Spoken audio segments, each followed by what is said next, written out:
Meus amados, eu preciso de um pouco da sua atenção por causa da minha voz essa noite. Nós vivemos em uma cultura que é erotizada.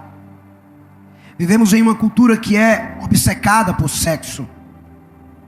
Vivemos em uma cultura que é bombardeada diariamente com imagens que sugestionam o culto ao sexo. E nós podemos ver isso todos os dias, de várias maneiras, ao longo de um dia. Seja através de mídias, nas ruas, seja através de algum programa na televisão, seja através do WhatsApp, seja através de roupas insinuantes que provocam, que chamam a atenção, sejam em bancas de revista, e hoje você não precisa mais de ir em banca de revista para ver o que você quer ver, seja na internet, e sem contar a pressão que muitos rapazes e até homens casados recebem dos seus amigos e de alguns familiares para se enveredar no mundo sexual. E quando se trata desse tema no Brasil, na nossa nação, nós ainda somos piores ainda, diga misericórdia. Nós estamos em um declínio na nossa moralidade. E é dentro desse clima erotizado, com forte apelo ao sexo fácil, que nós, homens cristãos, precisamos manifestar, como homens de verdade, como homens de Deus, uma constante consagração ao Senhor. Então a nossa luta não é apenas aprender a lidar com o ambiente externo de sensualidade, mas também somos obrigados a aprender a lutar com o ambiente interno, diga comigo, interno, com o ambiente interno de sensualidade. Precisamos também aprender a lutar contra a nossa velha natureza, que é caída e que é fortemente atraída para o ambiente externo. Pois para onde quer que você olhe, não aqui, claro, mas para onde quer que você olhe, para onde quer que você se vire, você é confrontado com imagens e tentações sexuais. Sabe, para o homem natural, e infelizmente até para alguns homens que já confessaram Jesus, ser homem e provar que é homem diz respeito a uma intensa vida sexual. E a mente desse tipo de pessoa, de homem, só pensa em sexo. E quanto mais cedo começar a vida sexual, melhor. E quanto mais sexo, melhor. E quanto mais mulheres, melhor. E quanto mais aventuras para contar para os outros, melhor. E quanto mais puder ver, e quanto mais puder tocar e possuir, melhor. E muitos ainda dizem, não, é porque eu sou homem. Isso tem a ver com a minha natureza. Deus me fez assim, desse jeito. Eu sou homem e preciso saciar a minha sede por prazer. Essa é a mentalidade do homem natural. Infelizmente a mentalidade até de alguns homens que já confessaram Jesus. Para muitos homens que estão dentro das nossas igrejas, esse conceito de viver uma vida santa em um ambiente impuro parece uma brincadeira cruel da parte de Deus para nós. Como é que Deus me quer que seja santo e eu vivo no mundo impuro? Parece uma brincadeira cruel. E muitos homens chegam a conversar entre si, se questionando se é possível se manter em um estilo de vida puro no meio de uma geração impura. Sabe, a resposta de Deus é sim. Diga para a pessoa que está do seu lado, Deus diz que é possível. A palavra de Deus diz, tudo posso naquele que me fortalece. Sabe, tudo posso não é para você sair daqui desse lugar e ir numa concessionária e comprar um carro. Tudo posso naquele que me fortalece. É que você pode, diga eu posso. É que você pode vencer a tentação que hoje bate na tua porta. Sabe, a Bíblia não nos mandaria, Deus, nosso Pai, não nos mandaria sermos santos se isso fosse inatingível. Ele colocou o Espírito Santo, que é chamado de ajudador, para nos ajudar, para nos capacitar diariamente por essa busca por santidade. Mas o que precisamos entender é que dentro de cada um de nós, dentro do coração do homem, existe um altar espiritual.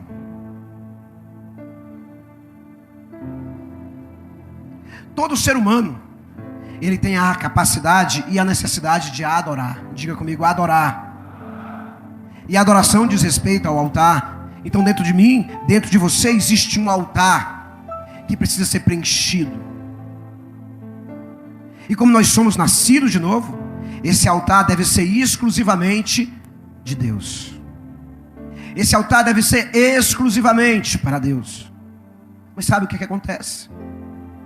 Muitas vezes por conta do forte impulso por sexo, seja pelo impulso na mente ou mesmo pelo impulso no corpo, as paixões da carne retiram Deus do altar, tiram Deus do lugar que Ele está, que é o coração do homem como altar, o lugar onde Deus vai ser adorado. E nesse lugar, agora quem é adorado é a idolatria sexual.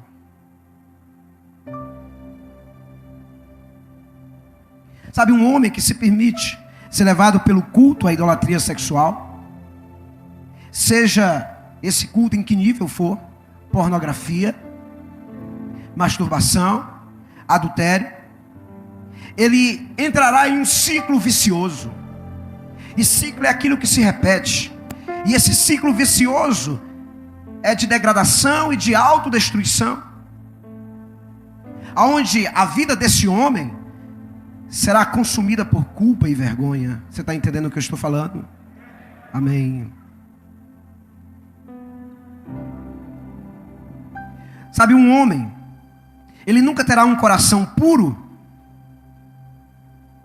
enquanto estiver se enganando a respeito da sua luta na área sexual.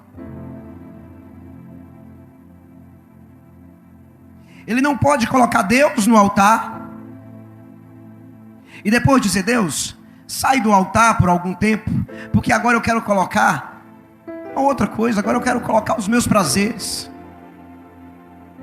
Deus, sai do altar por meia hora, porque eu preciso me masturbar. Deus, sai do altar por algum tempo, enquanto eu acesso aqui algumas páginas pornográficas. Deus, sai do altar, porque eu preciso ir no motel. Eu marquei com a mulher e preciso ir lá. Depois, Deus, quando terminar tudo, eu me arrependo e volto, aí eu te coloco de novo no altar. Sabe, mas é isso que muitas vezes acontece.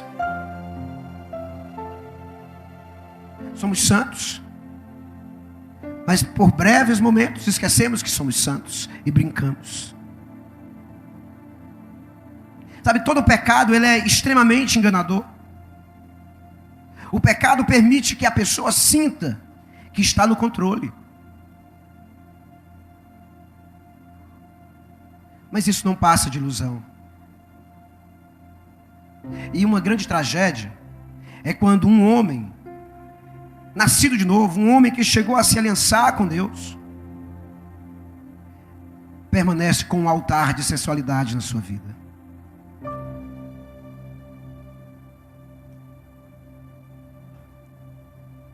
Permanecem com um altar de idolatria sexual na sua vida. Eu nasci numa família evangélica cristã. Logo cedo eu me converti. Me batizei nas águas e fazia tudo isso que eu acabei de falar. Eu tinha um altar de idolatria sexual na minha vida. Eu era santo para o momento que necessitava ser santo, mas na hora que eu queria ter o meu prazer de Deus, dá licença. Só que o que muitas pessoas não sabem é que o pecado levará a pessoa mais longe do que ela quer ir. O que muita gente não sabe é que o pecado manterá a pessoa presa por mais tempo do que ela planejou ficar.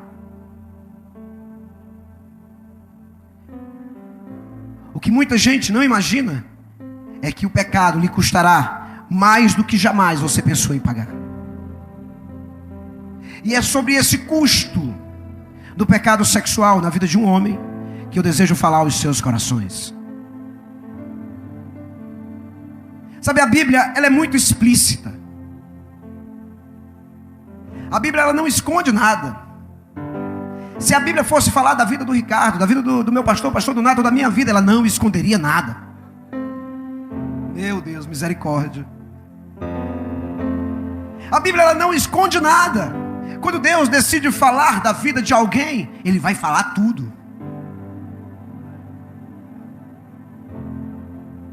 E sabe quando a Bíblia começa a falar de alguns homens que são nossos heróis na fé, ela não fala só das coisas boas relacionadas a eles, mas ela fala também dos erros que eles cometeram e do custo que cada pecado trouxe na sua vida. Então as histórias desses homens nos servem de orientação para revelar o que cada pecado atrai. A Bíblia, em Gênesis capítulo 38, você pode abrir a sua Bíblia aí, Gênesis capítulo 38. Fecha a sua Bíblia, deixa eu ensinar algo aqui.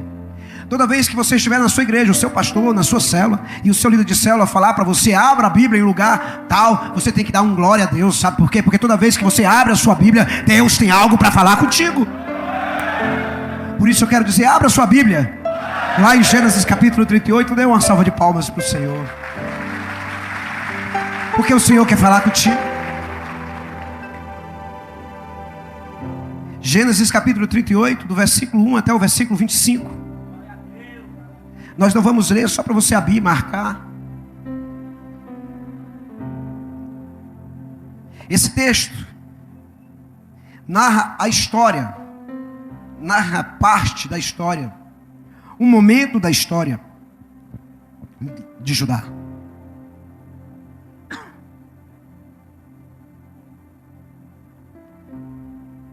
Narra a história entre Judá e Tamar. Sabe, Judá era filho de Jacó. E a palavra Judá significa louvor, diga louvor. Sabe, Judá sou eu e você. Judá, que significa louvor, diz respeito a que eu e você nascemos com um propósito: de sermos expressão de louvor para Deus nessa terra.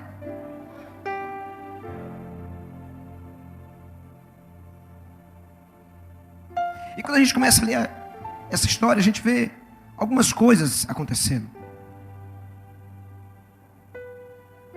Sabe, meus amados, as trevas militam, trabalham, guerreiam, para que você deixe de ser um homem que glorifique a Deus nessa terra.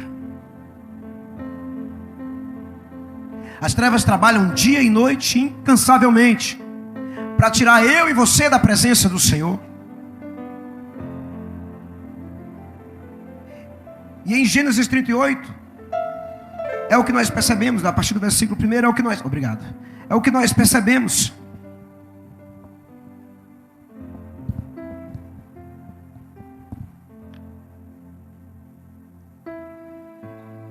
A vida de Judá,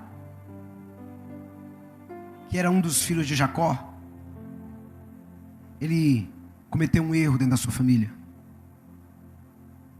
Ele compactuou com os seus irmãos de pegar o irmão mais jovem, que era José, e vendê-lo a uma caravana de midianitas. Judá, que é louvor, pecou contra o seu pai, mentindo a ele, criando um engano. E mesmo ele vendo o sofrimento do pai dele, ele não foi homem de verdade. Diga comigo, homem de verdade. Judá não foi homem de verdade para falar a verdade para o seu pai,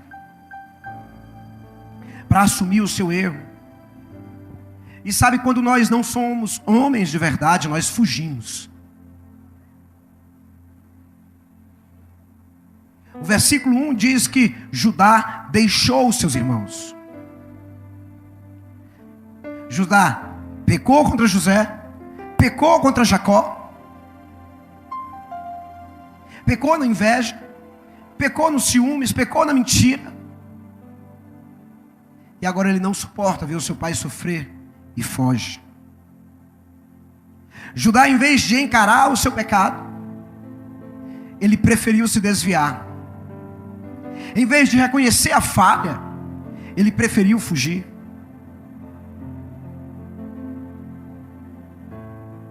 Ele foi para Adulão, para um lugar chamado Adulão, e foi morar numa família, na casa de um homem chamado Irá.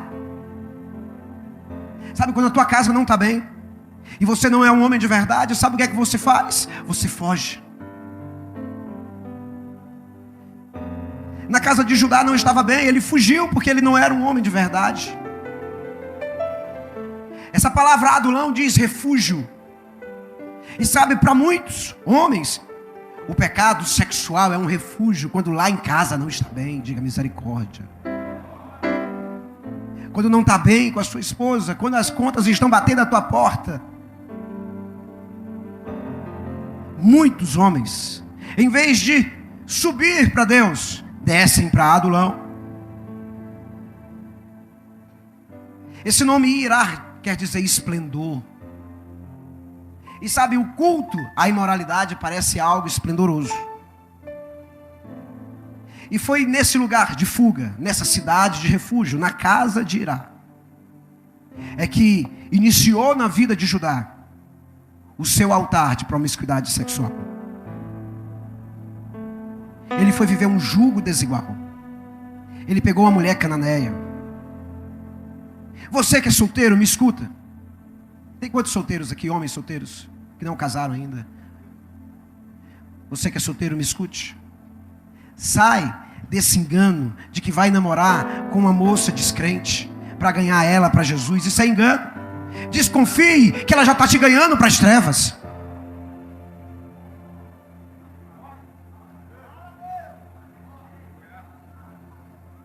Você que é solteiro, mas tem namorada, sai desse engano de que é tão santo que pode namorar sem as calças.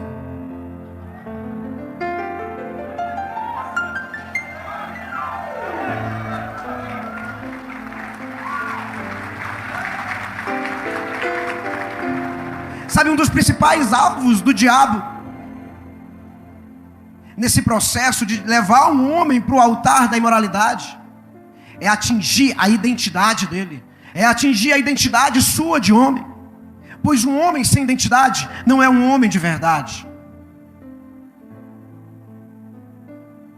E sabe, o problema é que muitos se tornam desviados dentro da igreja. Pastor, existe isso? Existe, que eu era um. Eu andava com atestado de óbito espiritual debaixo dos meus braços. Eu parecia um zumbi do The Walking Dead. Sabe, eu tive diversas oportunidades de reconhecer os meus erros. Como Judá teve a oportunidade de chegar no pai e dizer assim: pai, meu pai Jacó, olha, sabe o que aconteceu com José? Nós vendemos José, ele não está morto não. Sabe, eu também tive a oportunidade de chegar no meu pastor e reconhecer os meus erros, as minhas falhas, as minhas culpas, os meus pecados. Mas Judá não foi um homem de verdade, nem eu fui um homem de verdade. Eu era um crente comum. Eu era um crente natural. E por isso a minha identidade não era identidade de homem de verdade. Porque um homem de verdade é responsável por tudo. Diga comigo, por tudo. Sabe, um homem de verdade é responsável por tudo, até por seus erros. Esse negócio de ser só homem macho e fugir e transferir a culpa está dentro de nós como uma semente que nós herdamos de Adão. Sabe, quando Judá fugiu, a identidade dele foi alterada. A identidade é tão importante na vida de um homem que quando Jesus foi tentado no deserto, a primeira tentação que o diabo fez contra Jesus foi a respeito da sua identidade. Se tu és o Filho de Deus, isso diz respeito à tua identidade. E sabe, a imoralidade, quando ela entra na vida de uma pessoa, na vida de um homem,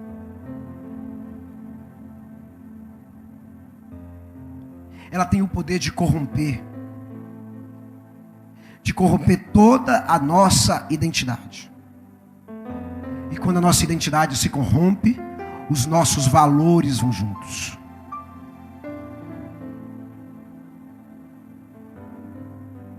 A identidade de Judá se corrompeu, os valores dele foram juntos. Judá casou nessa terra. Judá teve 3 filhos. E Judá casou um dos seus filhos com uma mulher chamada Tamar. Tamar era nora de Judá. E logo no início do casamento dela, com um dos filhos de Judá, ela ficou viúva. Por uma questão cultural, Judá deu o seu outro filho para Tamar, que também logo morreu. Sabe, um homem quando se desvia, ele gera filhos para o mundo. Diga misericórdia. Um homem quando se desvia dentro da igreja, ele gera filhos para as trevas. Você pode vir domingo para a igreja, receber uma palavra, e quinta-feira para a célula, participar do CCC e CTL, mas se você tiver um altar de moralidade, seus filhos serão gerados para trevas.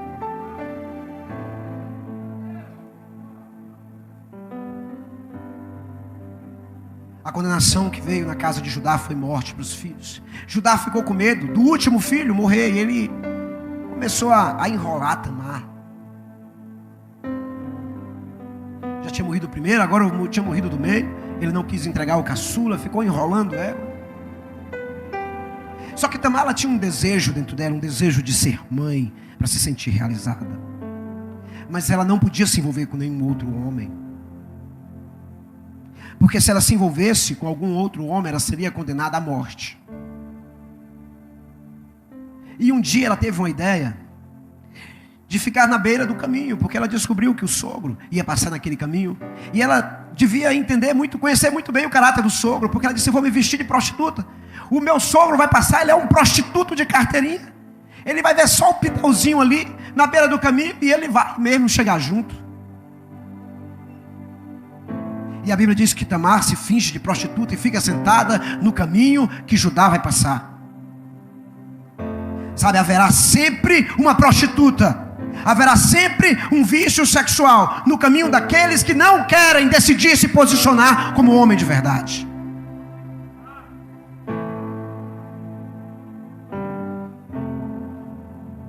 Porque o diabo, Tamar, mulher, a ideia que o diabo jogou na cabeça de Tamar, não é porque ele é viciado, ele está no meu altar de moralidade, ele vai passar por aqui, ele é presa fácil.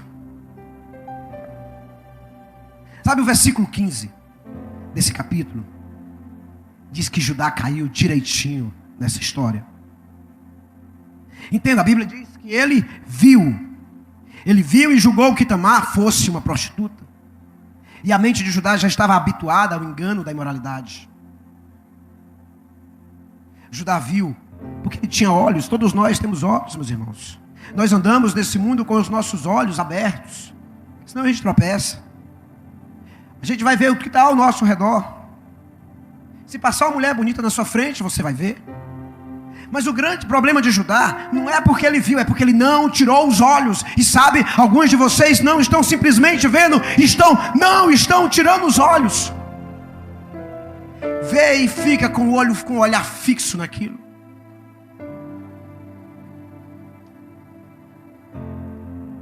Só que um homem de verdade, ele não tem uma segunda olhada para a tentação.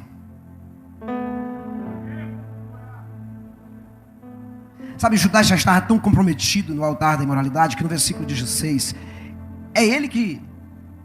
Você viu o pastor Kleber falando que ora para nenhuma mulher galantear ele, cantar ele, é ele que vai atrás. Judá diz assim: venha cá, quero deitar-me com você. Judá estava demonstrando claramente que ele não tinha mais controle sobre a sua carne. E que a identidade dele já estava alterada. Ele não era mais espírito, alma e corpo. Agora ele só era carne. Ele era um ser guiado pelo seu instinto carnal e por suas paixões. E o que ele queria era satisfazer os seus olhos. Sabe, um homem de verdade, ele tem domínio próprio sobre a sua carne. Versículo 18, Judá negocia o preço. Sabe quando nós estamos planejando o pecado, e não vem dizer que o seu pecado foi um acidente, porque todo pecado, ele é planejado. Você não vai para um motel de forma acidental. Você planeja para ir. E o engano é que a gente acha que o preço é só o preço da entrada do motel. A gente pensa que o preço que nós vamos pagar é só o preço de entrar lá e pagar lá 1 hora, 2 horas. Mas sabe, o pecado é um contrato. E no rodapé desse contrato tem muitas letras minúsculas que a gente não se importa de ler. Estamos tão apressados em viver o falso prazer que não percebemos o real valor que vamos ter que pagar. Sabe, isso quer dizer que um homem de verdade, que é de verdade, ele não senta para negociar um pecado. Você viu o pastor Nato falando sobre corrupção? Tão pouco, 20 mil, 2 mil. Rapaz, tu se sujou por tão pouco. Um homem de verdade, ele não senta para negociar o pecado. No versículo 18, Tamar é representada como a rainha dos céus, como aquela que recebe o culto ao espírito de sensualidade. E ela diz o preço dela. Ela olha para Judá e diz: eu quero o teu selo. Diga comigo: o selo, o cordão e o cajado. Judá queria pagar um preço, Tamar queria outra coisa dele. E sabe, passou o tempo, Tamar engravidou. Quando Tamar engravidou, o espírito de religiosidade de Judá diz: mata ela. E ela diz assim: de quem é esse selo? De quem é esse cordão? De quem é esse cajado? Porque esse selo, esse cordão e esse cajado é do pai do meu filho.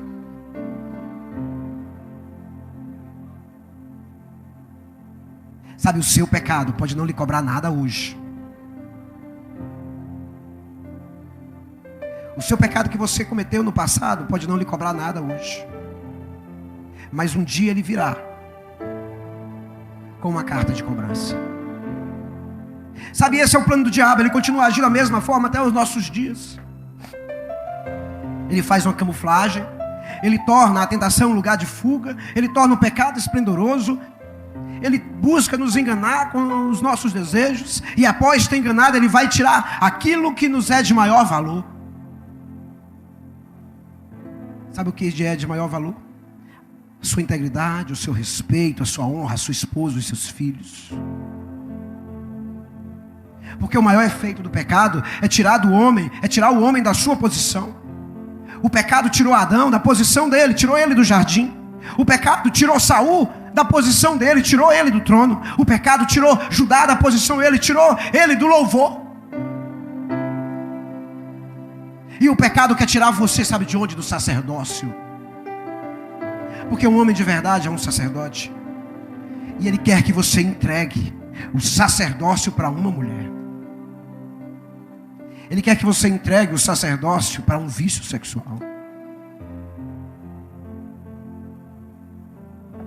A primeira coisa que Judá perdeu no altar da idolatria sexual foi o quê?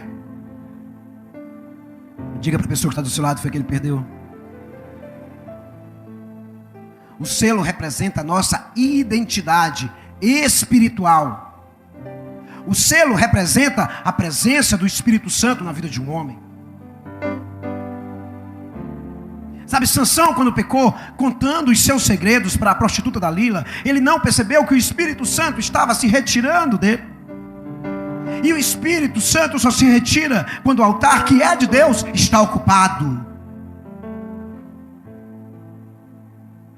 E o altar de Sansão estava ocupado por sexo. Sansão não tinha mais o poder da unção. E por isso perdeu também a sua visão. Amados, talvez você não seja um Sansão.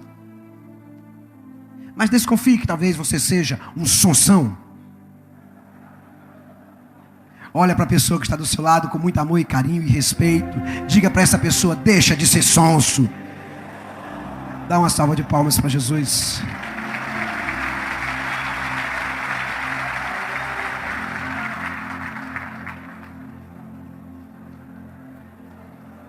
A segunda coisa que Judá perdeu em sua busca por saciar os seus desejos foi o cordão. O cordão diz respeito à nossa identidade relacional, enquanto o selo diz respeito à nossa identidade espiritual, individual. O cordão diz respeito à nossa identidade relacional. Tem a ver com a comunhão que nós temos com outras pessoas.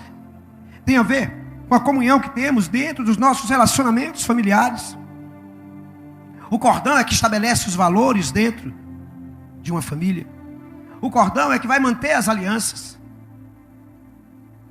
O cordão é a base que segura o selo. E é aqui no cordão que todo adultério se encontra aqui.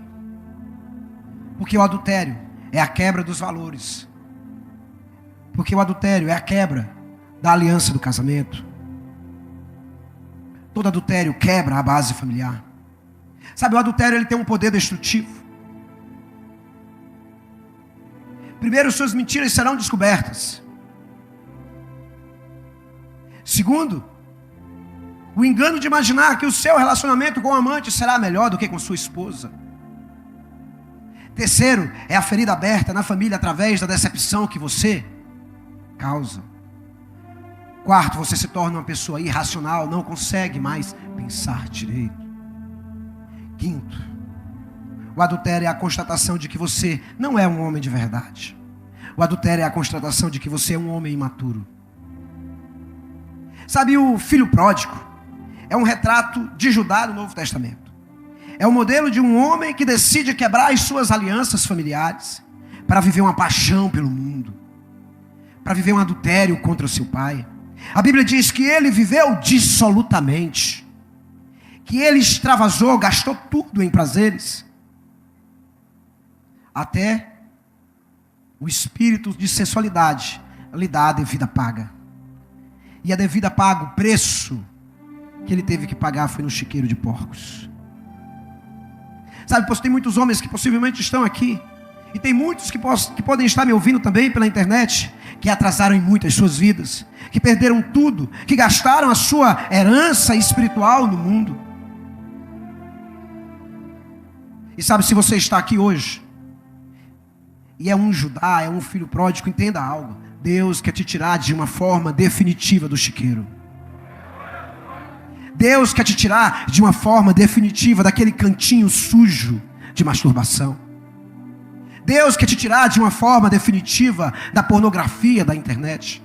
Deus quer te tirar de uma forma de curar a tua visão, a tua vista de uma forma definitiva. Deus quer te tirar de um adultério mental de uma maneira definitiva.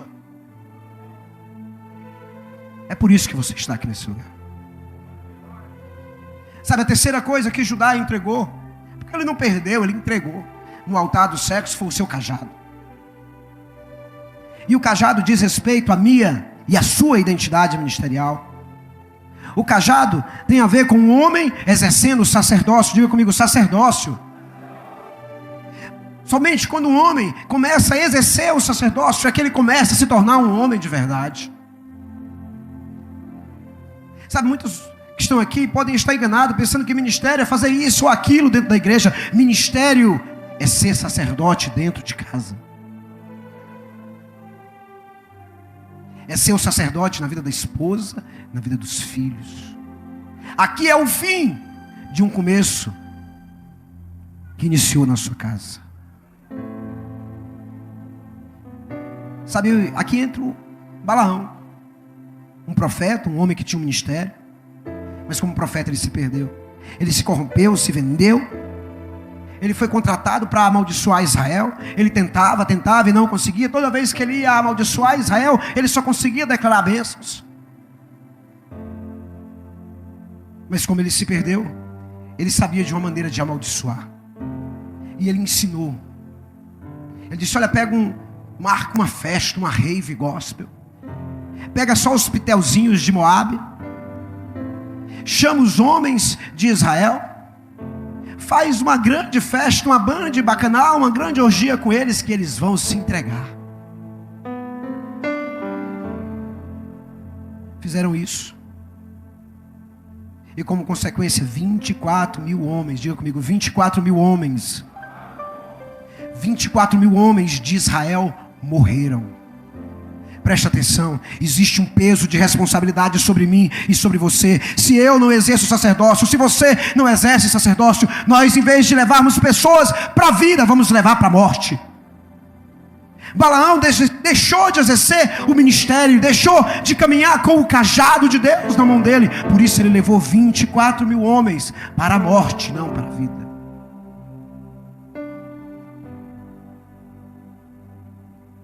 Você é o exemplo para outros homens. Deus quer te fazer de você um exemplo vivo para outros homens.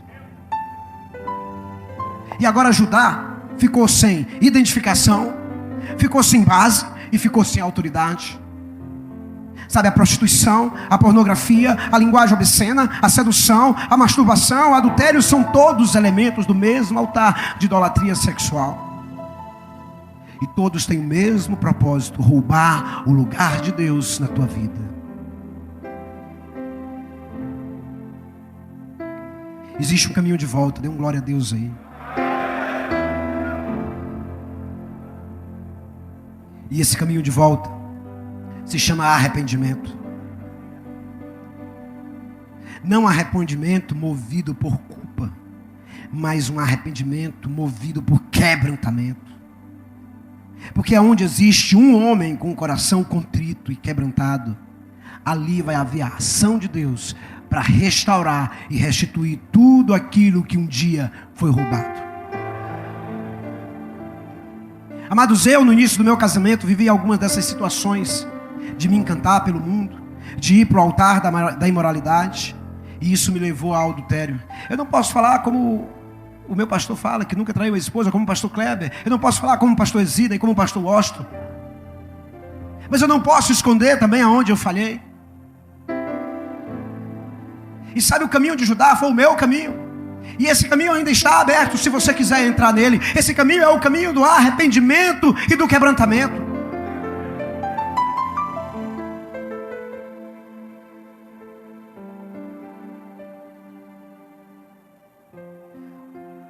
Assim como na vida de Sansão, assim como na vida do filho pródigo e na vida de Judá, eu também fiz o caminho de volta. E fazer o caminho de volta é decidir se tornar um homem de verdade. A decisão de voltar, de se arrepender, de se quebrantar, de se humilhar, de pedir perdão, nos realinha com o propósito para o qual nascemos. Judá não nasceu para estar no meio dos cananeus. Judá nasceu para ser louvor para Deus. Você não nasceu para estar no altar da imoralidade sexual. Você nasceu para ser sacerdote, louvor para Deus nessa terra.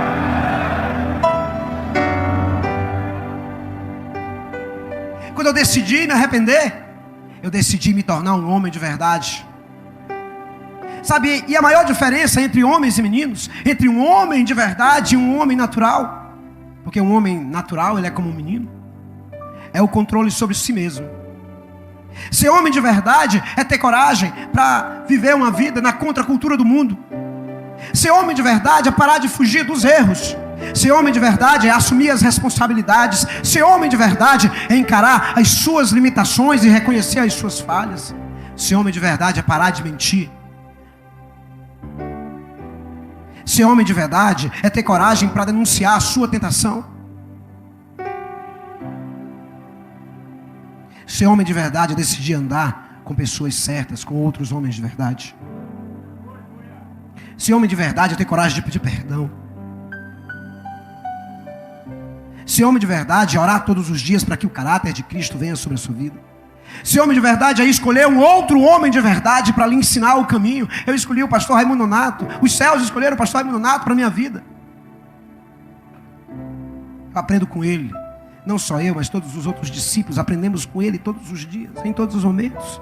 Perto, longe, viajando.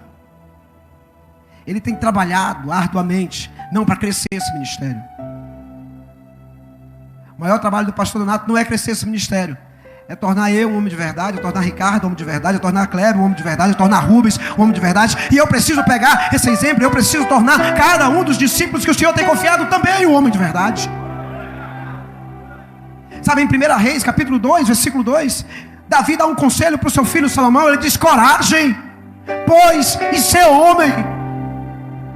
Olhe para quem está do seu lado e diga para essa pessoa, para ele ter coragem para ser homem. Dê uma salva de palmas para Jesus.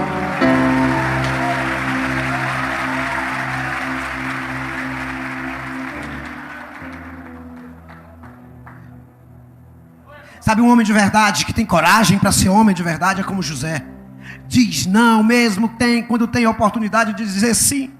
O homem de verdade é aquele que tem coragem de fugir da sua tentação e de ser chamado de mole. Um homem de verdade é aquele que resiste. Um homem de verdade é aquele que não negocia mais valores das trevas. Um homem de verdade é aquele que pega o conselho de Paulo: eu esmurro a minha própria carne. O homem de verdade é como João Batista: perde a cabeça, mas fica do lado de Deus.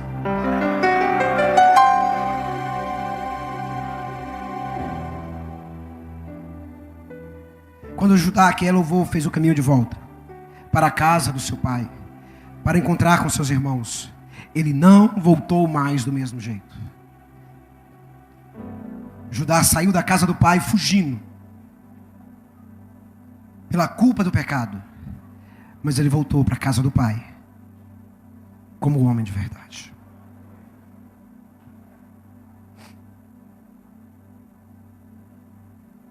Sabe, Jesus é um homem de verdade.